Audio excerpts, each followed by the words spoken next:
आप देख रहे हैं समाचार एजेंसी ऑफ इंडिया में साइन न्यूज।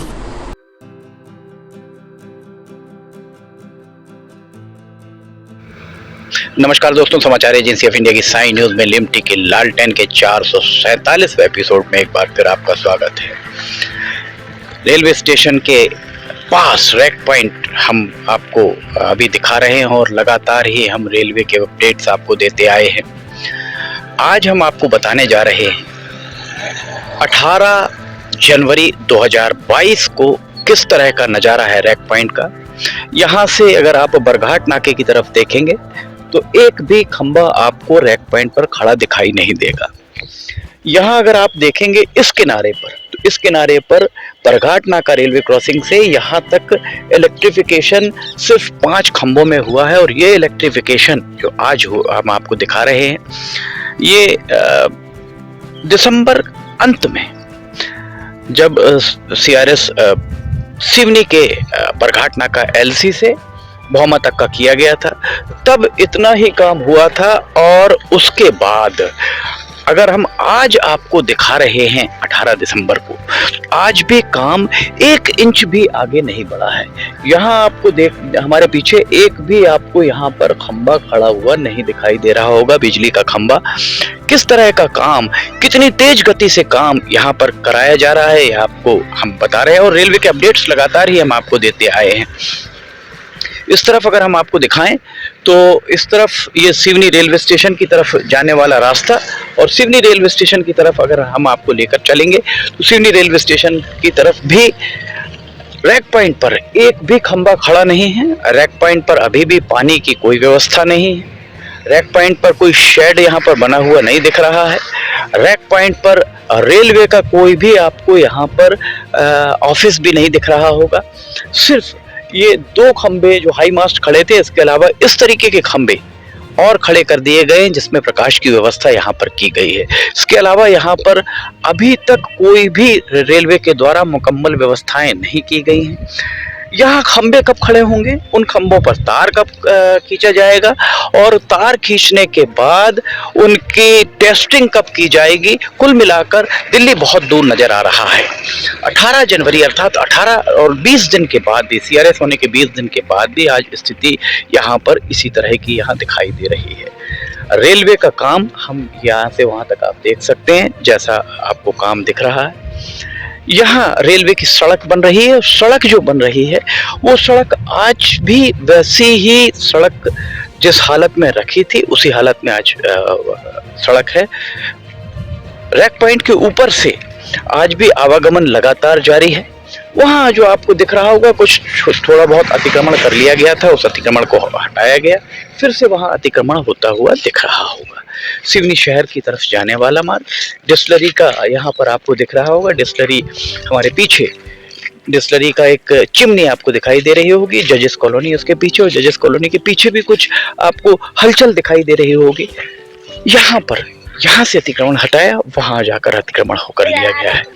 अब इसके बाद ये देखिए, हम आपको दिखाते हैं, प्रत्यक्ष को प्रमाण की आवश्यकता नहीं, किस तरह से धूल यहाँ उड़ रही है। कोविड में जिस तरह से लोगों के फेफड़ों में संक्रमण हुआ था, फेफड़े कमजोर हुए थे, कोविड के बाद किस तरह से धूल उड़ रही है, धूल फकवा रहे हैं। ये कहा जा सकता है कि रेलवे के अधिकारी कोविड में जो लोगों के लंग्स, फेफड़े खराब हुए थे, उन फेफड़ों को धूल फकवा रहे हैं। डंपर चला रहा है, स्कूल के बच्चे आ रहे हैं, जा रहे हैं, और जो लोग यहाँ पर आपको देख रहे होंगे वो यहाँ धूल फाँकते ही नजर आ रहे होंगे। ADRM के स्पष्ट निर्देश के बाद भी यहाँ पर पानी का छिड़काव होता हुआ नहीं दिख रहा है। यहाँ देखिए किस तरह से धूल यहाँ उड़ती हुई आपको नजर आ रही होगी। ये व्यवस्थाएं हैं। हम आपको अब रैक पॉइंट के सिरे में लेकर चलते हैं आगे, जहाँ पर पीछे हम लेकर चलते हैं, जहाँ पर आपको हम बताएंगे कि वहाँ जरूर थोड़ा सा काम होता हुआ नजर आ रहा है। अभी इसके पहले हमने आपको उस सिरे से दिखाया था। यहाँ से भी अगर आप देखेंगे तो रैक पॉइंट पर एक भी खंबा बिजली का खड़ा हुआ आपको नहीं दिख रहा होगा। और बिजली के खंबे के लिए जो बेस तैयार किया गया है वो हम आपको दिखाते हैं। देखिए यहाँ पर जो फाउंडेशन उसकी तैयार की गई है, ये फाउंडेशन किस उस असुरक्षित तरीके से यहाँ पर आपको कहीं भी इस फाउंडेशन में कहीं भी आपको पार नजर नहीं आ रही होगी। किनारे से अगर आप देखेंगे तो पार बिल्कुल नजर नहीं आ रही होगी। यहाँ कोई बकरी का बच्चा या ऐसा कोई जानवर अगर इसमें गिर जाए तो निकलना बहुत मुश्किल ही है। यहाँ रात के अंधेरे में या दिन में असावधानी से अगर किसी का पैर भी चला जाए तो बहुत परेशानी का उसे सामना करना पड़ सकता है। इस तरफ अगर हम आपको लेकर चलेंगे तो ये वाला हिस्सा हमारे पीछे जो है सिवनी रेलवे स्टेशन की तरफ जाने वाला हिस्सा, यहाँ पर अलबत्ता कुछ काम हुआ नजर आ रहा है। बूम भी लग गए हैं और OHE पिलर पोल यहाँ पर खड़े हो चुके हैं, OHE मास्ट खड़े हो चुके हैं, पर उन OHE मास्ट में अभी पूरी अभी व्यवस्थाएं नहीं हो पाई हैं। तार अभी लगने में लगभग सूत्रों का कहना है कि 1 से 1.5 महीने का समय यहाँ पर लग सकता है।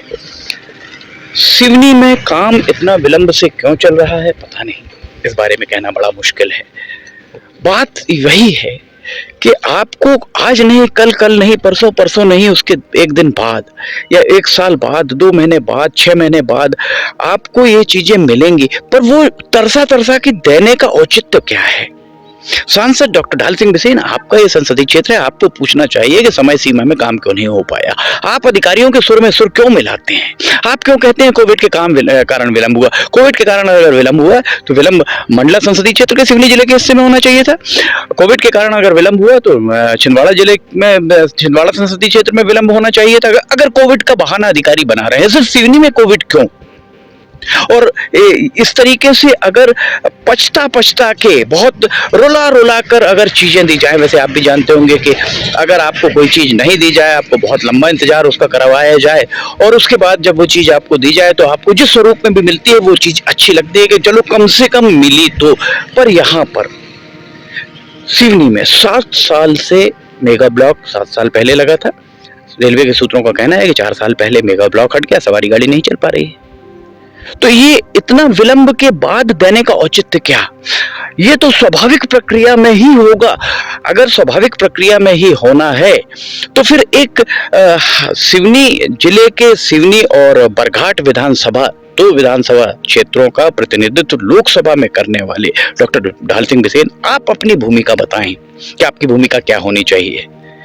यहाँ रेल नहीं चल पाने का, छिंदवाड़ा से मंडला के बीच में या छिंदवाड़ा से नैनपुर के बीच में रेल अगर नहीं चल पा रही है तो उसका इकलौता कारण चौरई से लेकर सिवनी और मंडला, माफ कीजिएगा भौमा से कर्राबोर तक का इलेक्ट्रिफिकेशन नहीं हो पाया, जिसमें अधिकांश हिस्सा बालाघाट संसदीय क्षेत्र का है। डॉक्टर ढाल सिंह बिसेन साहब, आप आत्ममंथन करिए। आप अभी PSC के मेंबरान आए थे, उनको आप अधिकारियों के सामने पूछना था कि ADRM सूर्यवंशी, उनके द्वारा जो रिपोर्ट दी गई, उस रिपोर्ट में इतनी चीजें जो कमी पाई गई, उसके लिए जवाबदेह कौन? इतने विलंब के बाद भी सबसे आखिरी में काम बालाघाट संसदीय क्षेत्र के सिवनी जिले का हो रहा है और उसके बाद भी इतनी सारी उसमें खामियां निकाली गई। जाहिर है इस सब के लिए सिर्फ और सिर्फ मनीष लावणकर दोषी हैं, जो यहाँ पर डिप्टी चीफ इंजीनियर रहे हैं और जिन्होंने इस पूरे सिवनी में अमान परिवर्तन में निर्माण कार्य देखा है, जिनके खिलाफ 2021 में दिसंबर 2021 में डॉक्टर ढाल सिंह बिसेन आपके द्वारा पत्र लिखा गया था। क्या हुआ है उस पत्र का, इस बारे में एक पूरा साल बीत गया है आपके पत्र लिखे जाने के बाद, रिमाइंडर लिखे जाने के बाद 4 महीने बीत गए हैं। अगर रेल मंत्री नहीं सुन रहे हैं, अगर रेलवे के अधिकारी नहीं सुन रहे हैं तो आपके पास सक्षम मंच है लोकसभा में प्रश्न उठाइए कि आपके पत्र का क्या किया इन्होंने, क्यों मनीष लावणकर के खिलाफ जांच आरंभ नहीं कराई गई। समाचार एजेंसी ऑफ इंडिया के साई न्यूज में लिमटी की लालटेन के 347वें एपिसोड में फिलहाल इतना ही। अगर आपको समाचार एजेंसी ऑफ इंडिया की साई न्यूज में लिमटी की लालटेन पसंद आ रही हो तो आप इसे लाइक, सब्सक्राइब, शेयर जरूर कीजिएगा। साथ ही नीचे कमेंट बॉक्स में लिख के बताइए कि आपको ये सारे वीडियोस कैसे लग रहे हैं। अगर आप इसे देखना चाहें तो समाचार एजेंसी ऑफ इंडिया की वेबसाइट या साई न्यूज की न्यूज चैनल पर जाकर आप इसे देख सकते हैं।